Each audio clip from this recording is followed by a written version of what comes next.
Hello and welcome back to Wickedly Bookish, where we talk about all things book related. I'm your host Wickedly, that's with two Y's, and today we are going to be talking about Stephen King. Before we dive into the video, grab whatever drink makes you happy, grab an emotional support animal, and light your homemade candles, because this one is going to be rough. Today's homemade candle is the same as from last time. It's just a purple jasmine and rose petal candle. Still inside Sally here. She's doing great.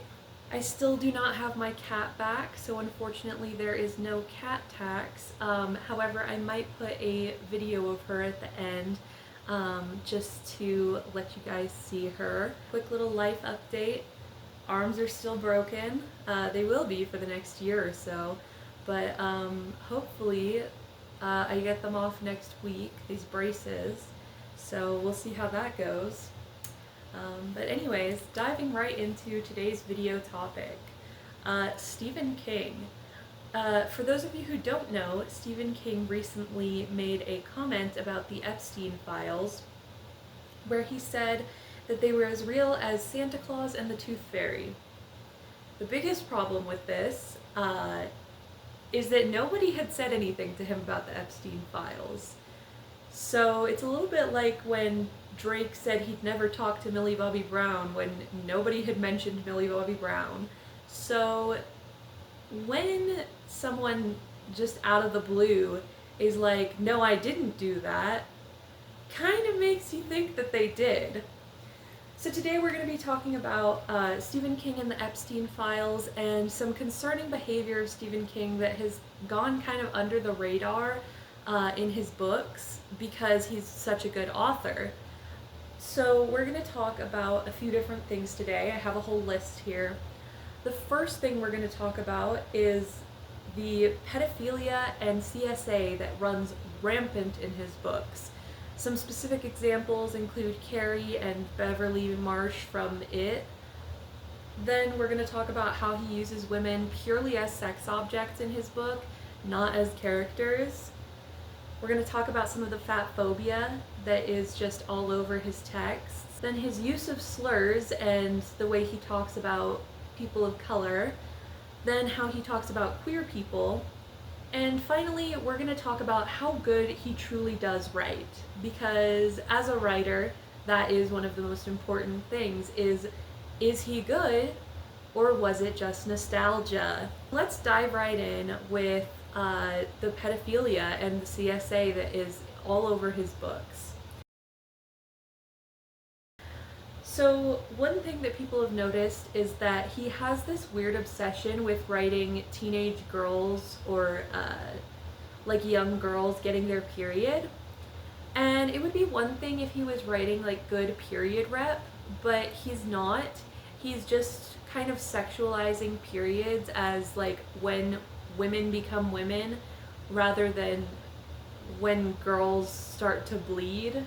So that's a little concerning. He also has several scenes where like little girls are just peeing or holding their pee, and that is also a little weird. And these things, especially in extreme horror, like he writes, they wouldn't necessarily just off the bat be considered concerning. I mean, obviously, yeah, concerning, but not a marker of pedophilia. But with what he said about the Epstein Files in this past month, I think it's recontextualized his books for a lot of people, and a lot of people are just realizing how much CSA he writes. So yeah, when he wrote Carrie, he was a high school teacher, and that's raising a lot of red flags for people, me included, because why was he writing these kinds of fantasies about like teenage girls when he was teaching teenage girls? I could not fathom doing that. That is just kind of gross. Then we need to talk about Beverly Marsh from It. And this one is going to be its own section because, oh boy, wow, just wow. So basically, Beverly Marsh is kind of the prototypical CSA victim in Stephen King's books. She is extremely sexualized by all the characters in the text, and there's constant descriptions of her body, her breasts, her figure, um, and that's not really okay. Like, why are you describing her like that? She's literally 11 in the book. And then she is also abused by her father sexually, and it's implied, it's kind of implicit that she's even abused in the first place, but it's kind of implied that she enjoys this molestation. And then she ends up with a man who's basically her father 2.0, which is very, very gross and not an okay depiction of CSA survivors. And a lot of people are concerned because of the scene at the end of it. And if you don't know what I'm talking about, you're so lucky. There's a scene towards the end of it, once they get out of the cave, when they are still children. I can't stress this enough, they are 11 and 12 years old when this happens. They're all feeling kind of lost and disoriented, and the way that Beverly decides to try and fix that is by individually having sex with all five, is it five or four? Whichever number of the boys. And it's described in graphic detail, these literal children having sex. And that has raised some red flags, rightfully so, I'd say. Especially, again, I cannot stress this enough, with the recontextualization of him saying these things about the Epstein Files, it just hits kind of different that that's what he said about these children. And there is another book that we'll talk about a little bit later that also does this like children having sex thing, but that's in a different section of the video. But yeah, so it's really, really gross and concerning, all the things that he has said and done with children and women in his books. So moving on, let's talk about him using women purely as sex objects. Stephen King doesn't write female characters. He writes female props. And this is very apparent in any of the books that you could, like any of his books really. If you read them, you'll see what I'm talking about. He doesn't know how to write women at all. And the problem with that for me, in just saying, oh, well, an author just doesn't know how to write women, is that women are not fundamentally different from men in most ways. So if you want to write a female character, just write them like you would a man, and then make the gender female. Like, it's not that difficult to write women as characters. And sure, if you're trying to write from the perspective of a woman about womanhood, then that would be different, you know, that's a different subject altogether. But just writing a character without misogyny is not that difficult at all. And Stephen King is completely incapable of this, because literally every woman he has ever written has been treated horribly in the text. One that I really want to talk about is The Long Walk. And listen, The Long Walk is literally my favorite Stephen King book. But the way that he portrays women is really disturbing. There is a woman who is just kind of waiting on the sidelines to have sex with whichever man in The Long Walk will have her.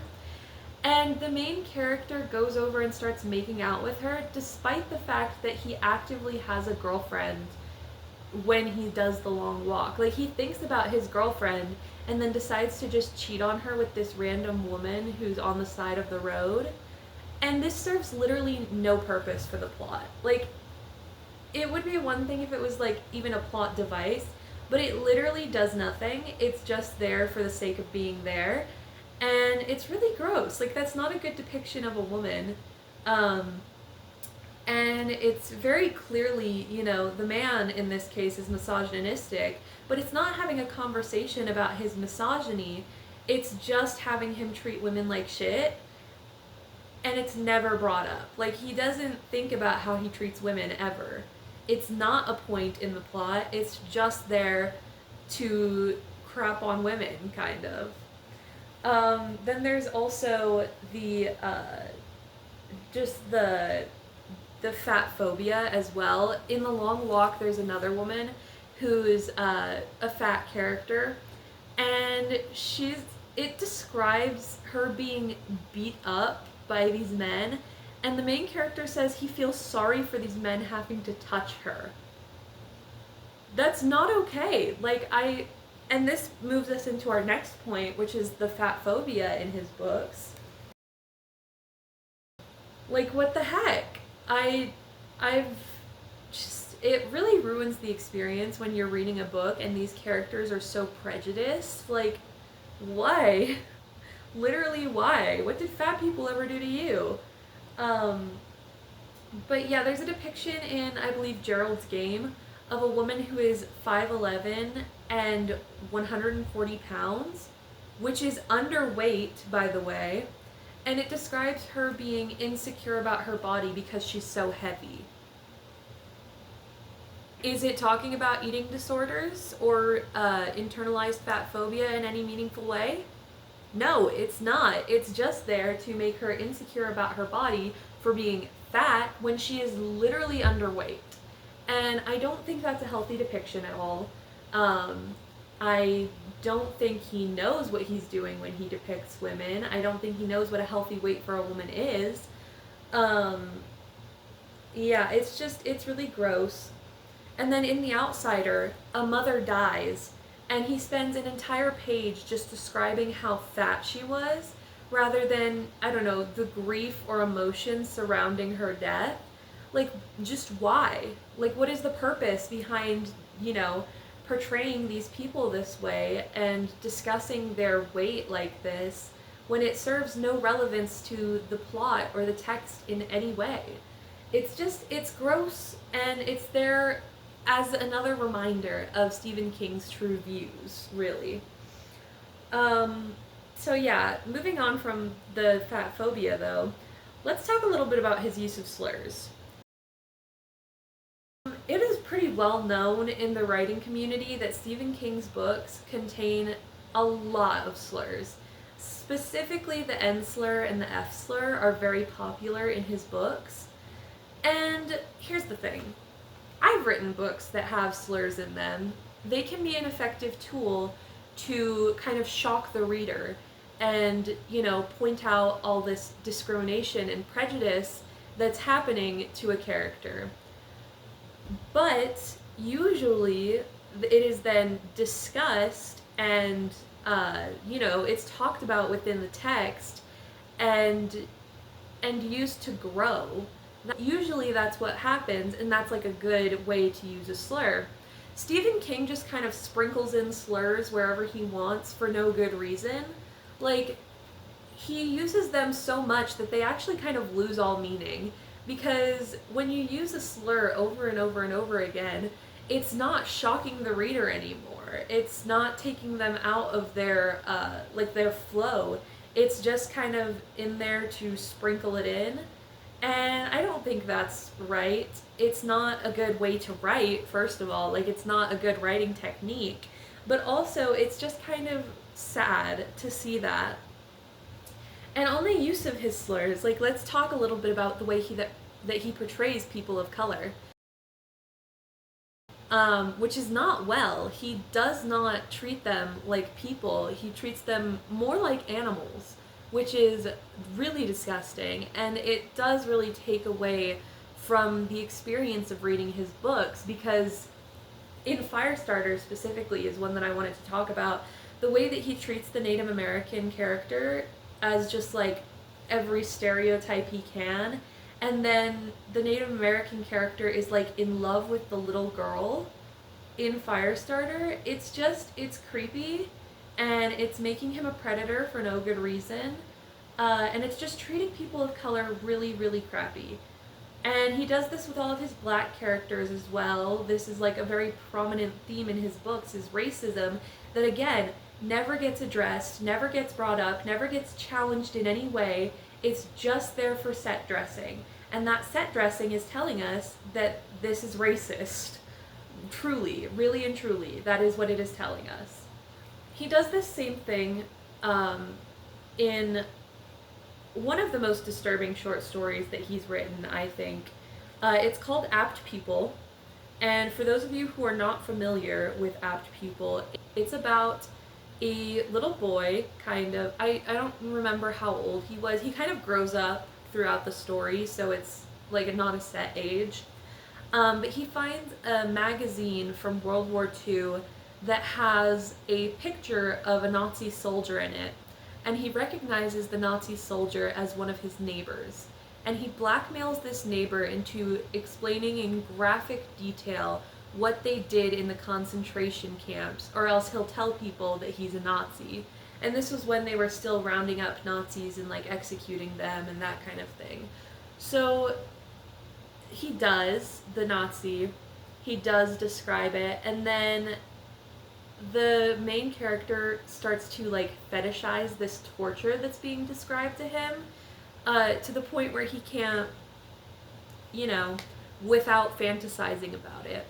And this is, I actually liked this story when I read it because, it doesn't, you can have extreme horror for the sake of extreme horror, but when you pile it on top of all of these other things and you see the pattern of how he treats people of color and how he treats white supremacy and just all of that and how he uses slurs all the time, it shows a pattern, and the pattern is where we have a problem.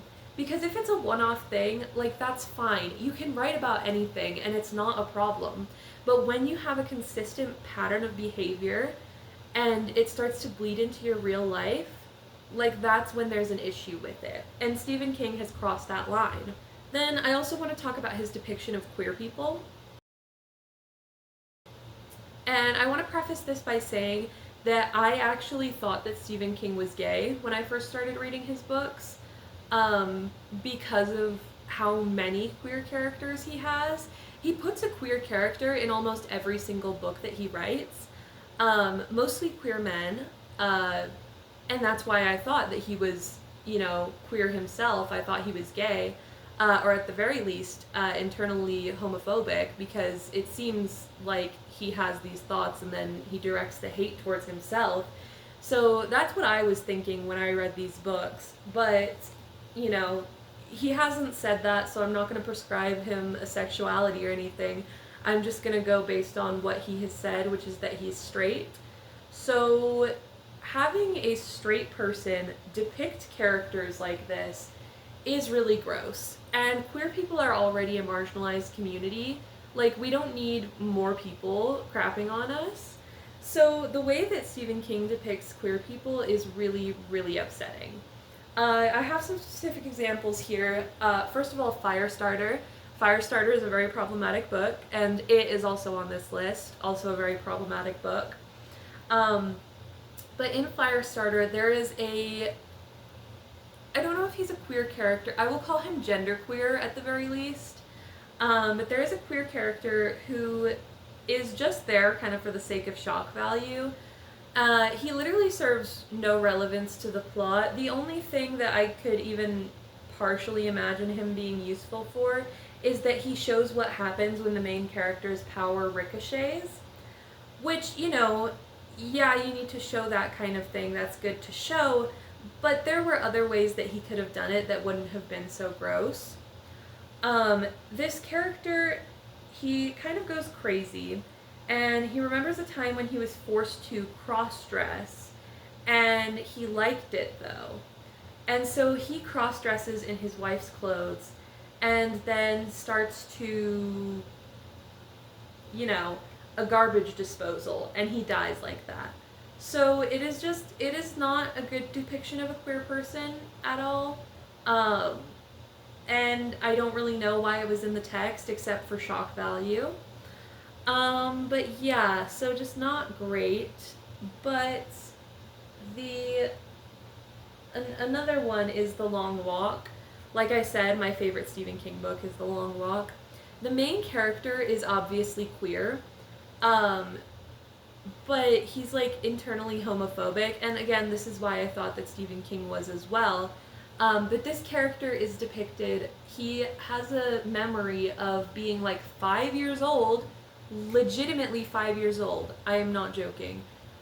That's gross. Being 5 years old and playing doctor with a male friend, and his mother beat him for being with this male friend like that. Um, and he kind of internalized that, and he's misogynistic as hell, and he falls in love with, at least that was my understanding of it, was that he falls in love with one of the other men who are doing the long walk. And it's just kind of gross. It's definitely a bury your gaze thing, because the guy that he kind of falls in love with dies almost immediately. So yeah, just not great, and compiled with all of the other examples on this list, definitely not something that I want to see. The third example that I wanted to talk about for the depiction of queer people, I haven't read any of his depictions of lesbians, so I don't want to talk about that because I don't know anything about it. So this is all queer men. But in it, there is a scene where Patrick and Henry, it's the hand job scene, and he seems kind of like under the spell of the clown. Like, it seems like he's not fully a willing participant, which is really gross, and it paints the queer person in a kind of predatory light again, and I don't think that's right. I don't think that's okay at all. And as we can see from the movies, like the new movies, the movies worked without all these gross scenes in them. And so you could say that they were plot relevant, but they really weren't. Because the horror movies would still work without those scenes. So that's kind of all the problematic stuff that I wanted to talk about today. But I also wanted to ask the question, how good is Stephen King truly at writing? Like, is he good, or is it just nostalgia? And the answer to that question is yes. It's kind of both. He was an extremely talented writer, and I'm sure he still is. Those skills don't just like vanish. But he used to write really well, and now he just writes really fast. He has said that he writes like 6 pages a day, and he comes out with a new book every couple of months. And you can really tell that in the quality of his books, because they seem like they're just like banged out with no real editing or anything. An example of this would be like The Regulators. Like, I don't think The Regulators was put together well at all. It is just, there's a lot of head hopping, which is really disorienting, because it's not like every chapter or anything either. It's just like he goes from head to head whenever he kind of needs to for the story. And then the story is just all kind of jumbled together, and it doesn't make a whole lot of sense. And a lot of people have said that Stephen King does not know how to write endings, and I would agree with that, especially in the Regulators. Like, that ending didn't make any sense. It's just, yeah, I don't think he's very good at endings, and he's kind of been coasting off of the fame that he got for being a good writer in the first place. So I don't think he is truly that good anymore. Some of his books are great, like The Long Walk. Like I said, I loved The Long Walk, but he's really gone downhill in terms of quality, and maybe it's just all the drugs that he was taking getting to his brain, but I don't think he's that good anymore. I don't think it's worth it to support him at this point. Like, I'm not going to say throw away all your Stephen King books, but I do think that you shouldn't buy any more Stephen King books. And they're honestly not worth it anymore. Like, he's not that great of a writer anymore. He kind of uses supernatural things as like a crutch as well.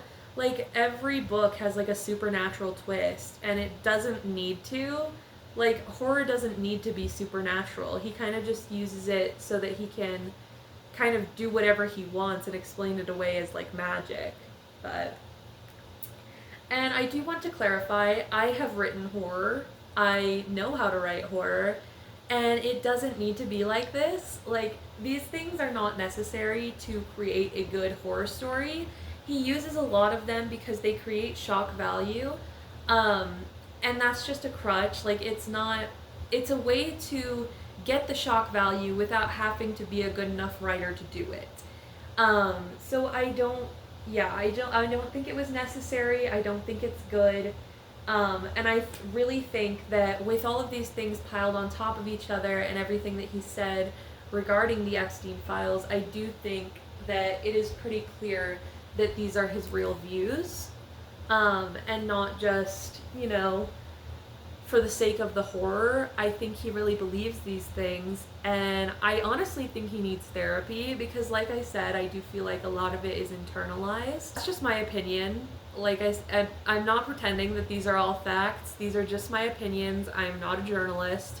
I just wanted to talk about the current state of affairs that is happening in the world and, give the reasoning behind why I don't personally support Stephen King anymore. But yeah, so in conclusion, if you're gonna write women, just write them like you would men. Like, they're not different enough for that. All of the CSA, all the rape, all the queer people, all the slurs, all unnecessary. Please don't do that if you're writing horror. Every once in a while is okay, but do not make it your entire, writing skill set to be just these shock value things, because that is not what a good writer does.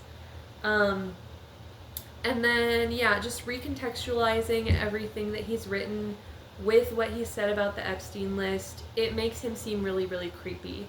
And I don't know what his intention was when he said those things.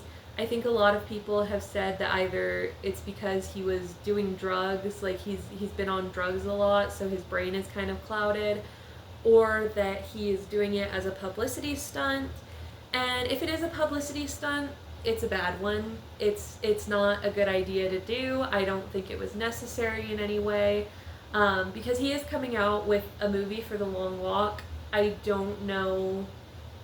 It is disappointing because I really, really loved The Long Walk, but with everything that's happening with Stephen King right now, I don't know if I'm willing to go watch it at all to, give him that kind of support. Yeah, so I'm not sure at this point what's going to happen with that. But if it was a publicity stunt, it was a bad one, and he has lost a lot of people who already did support him, and were in the extreme horror community. He just kind of alienated a lot of them. And if it is because of the drugs, let me just say it right now. Drugs do not make you a pedophile. Drugs do not make you defend pedophiles. So if it is the drugs, then it's because the drugs are letting him say what he truly wants to say and think the things that he truly thinks without inhibitions. That is all that drugs do, is they lower your inhibitions. So yeah, that's my opinion.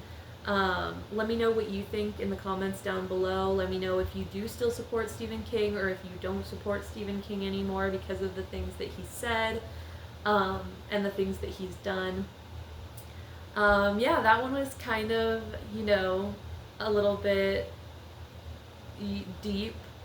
Yeah, that one, there's gonna be a lot of trigger warnings at the beginning of the video for that, because that one was rough. But yeah, thank you for watching. Let me know the kind of thing that you'd like to see in the future. Leave a like, comment, and subscribe if you like this kind of content. Here's my cats. You're so cute, baby.